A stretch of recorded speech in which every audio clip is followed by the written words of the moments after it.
All right, well, we made it to episode 3 of Farm to Markets, where we talk about everything from the stock markets to Joe's farm. Today, we're talking about Biden's executive order aimed at promoting competition among businesses, Peter Thiel's $5 billion Roth IRA, and in the last 30 seconds, I want to get your guys' thoughts on the Olympics.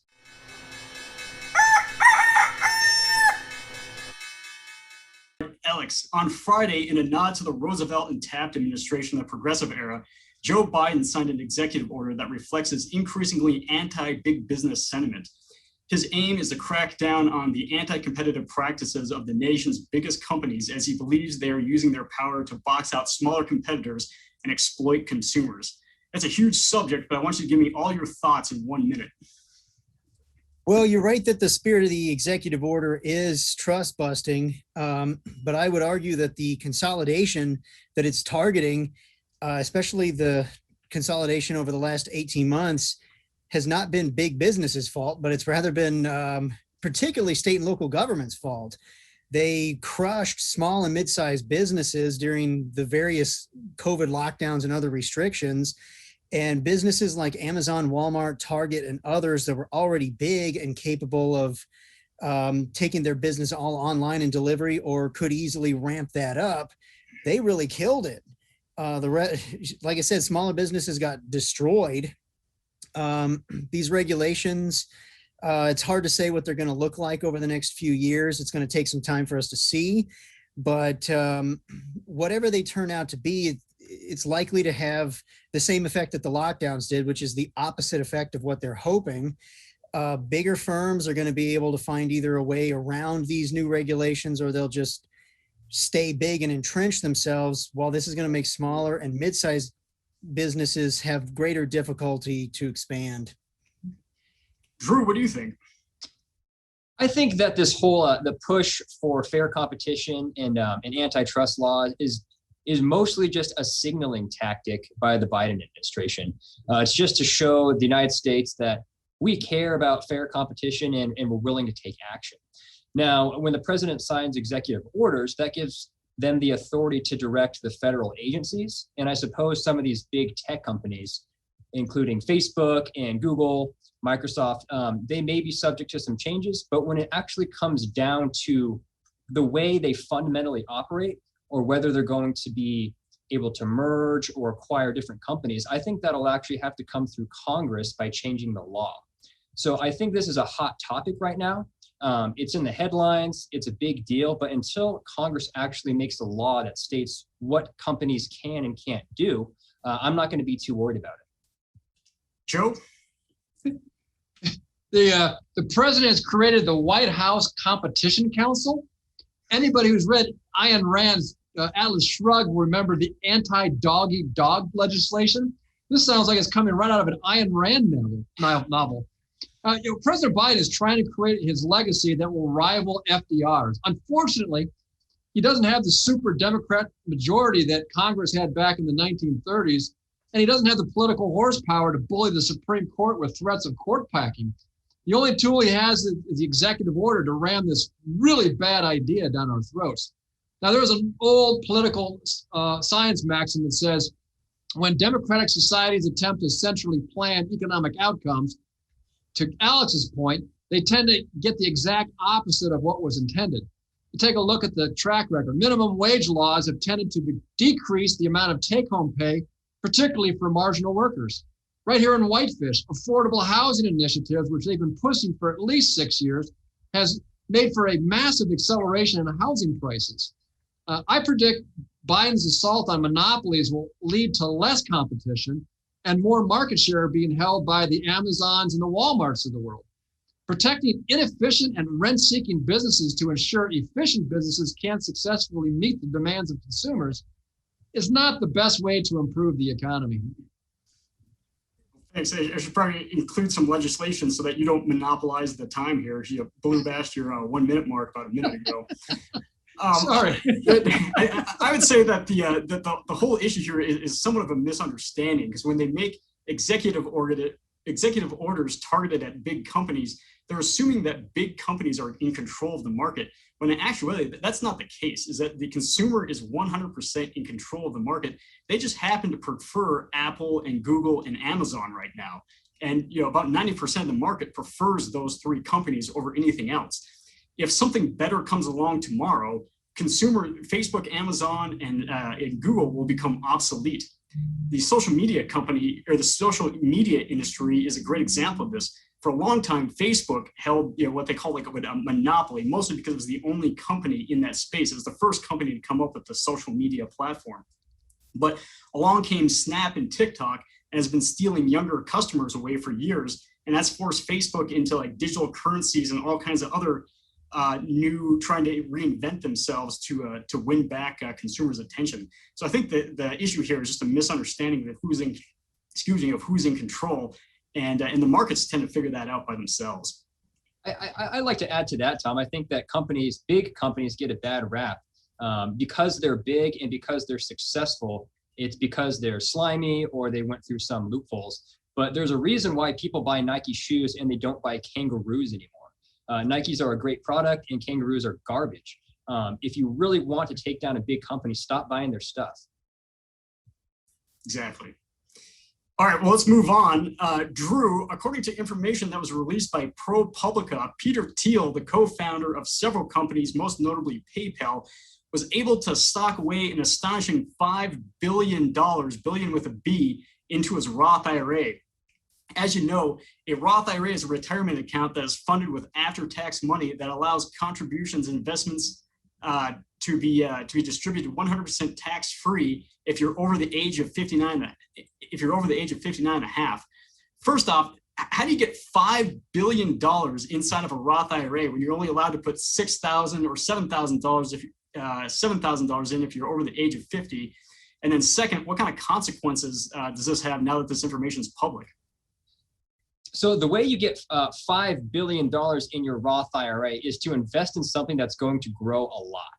Now, I believe that Peter Thiel, the co-founder of PayPal, when he started PayPal, he put in, I think it was $1,700 in 1999 before PayPal even had a big name. And then PayPal is the behemoth it is today. So it grew to $5 billion. I don't see anything wrong with that. That's great for him. I wish I did that. But unfortunately for the consequences, it's going to give a little more credibility to the people, to the haters of success, really. People have been pushing to regulate Roth IRAs and IRAs, putting income caps on them, taxing them over a certain point. I don't think Peter did anything wrong. And it's another one of those things where the government, they want you to be successful, but they don't want you to be too successful. And they also want to define success. And I think there's a huge problem with that. Alex? Well, in looking at this situation, I think the biggest fallout from this is going to be if Congress does act. In fact, it's only going to hurt the middle and upper middle class, who are going to find themselves running up against new arbitrary caps on Roth IRA limits. What I was reading about was, maybe a $5 million maximum in a Roth IRA, which to me doesn't make any sense. You've already paid taxes on the money that's gone into it. Trying to tax it again just sounds like double taxation to me. I don't see how this really stops the ultra rich from continuing to be ultra rich. What it sounds to me is that the biggest consequence of this will be the middle and upper class. Well, the middle class won't be able to become the upper middle class, and the upper middle class won't become rich. Gotcha. Joe? I think this whole story is predicated on the politics of envy. Roth IRAs are supposed to help people retire with dignity. They're not the problem. The problem is some people are taking advantage of Roth IRAs and other people aren't. It's inequality that's the issue. The reason why people don't succeed with Roth IRAs is because they're not putting money in Roth IRAs. For goodness sakes, you don't get any tax break for putting the money in. You get tax breaks for leaving the money in there for long periods of time, and it grows into something meaningful. The real issue is not that people are making lots and lots of money in the Roths. The problem is that some people just don't participate at all. The Democrats love fanning the flames of inequality, but their policies of controlling the economic outcomes generally end up hurting the very people they're supposed to be assisting.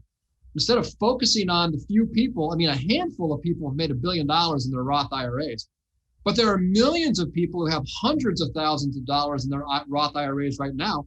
I think we should consider that a real economic success. And to your point is that I agree is that people aren't taking advantage of the Roth IRAs.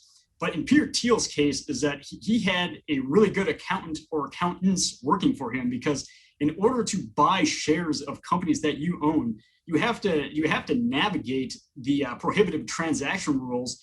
And on top of that, you also have to navigate the self-dealing rules that make it really risky for somebody to buy shares of a company that they own inside of an IRA, because the IRS pays a lot of attention to this kind of stuff, and they'll litigate if they think that you own more than 50% of the company, or if you're indirectly related to somebody that owns 50% of the company. So yes, people have to take advantage of it, but they also need a good financial team on their side, because these are some tricky rules, and it's pretty risky because the IRS is definitely paying attention to it. Well, if the Democrats try to come up with legislation to control these Roth IRAs, they are not going to reduce the amount of complexity or the need for financial professional advice. I did some research, and there's a lot of screaming and yelling from the Democratic side of the aisle about the inequality that the rich people are using Roth IRAs to accumulate massive amounts of wealth. But to your point is that if they come up with more legislation that makes the Roth IRA even more complex, it's not going to reduce the need for professional financial advice. If you want to help the poor, we got to make the system more simple, not more complex.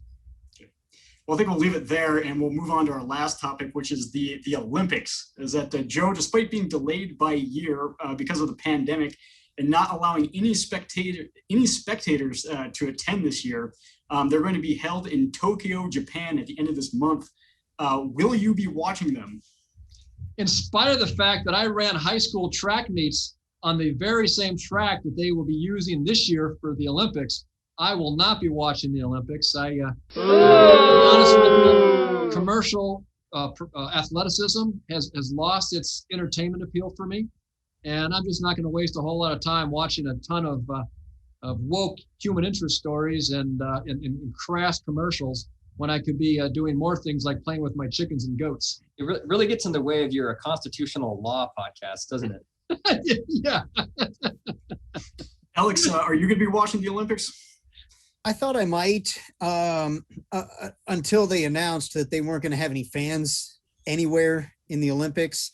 I've tried over the last year and a half to watch some of the sports that have been in front of nobody, and by and large, I find it unwatchable.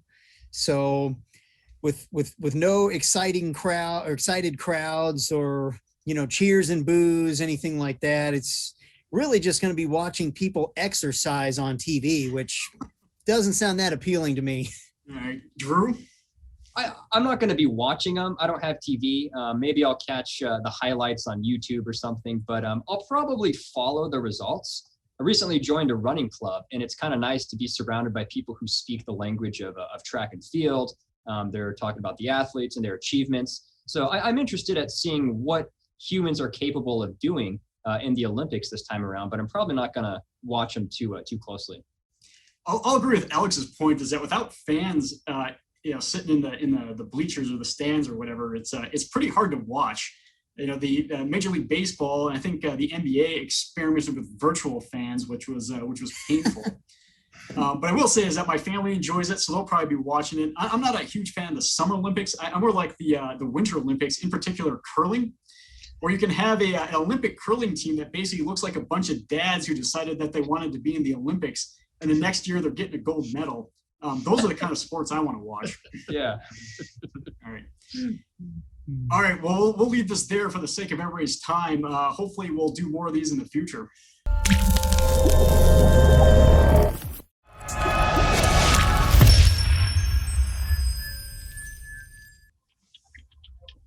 My phone's going off. I don't know where it is. I don't know what we're supposed to do.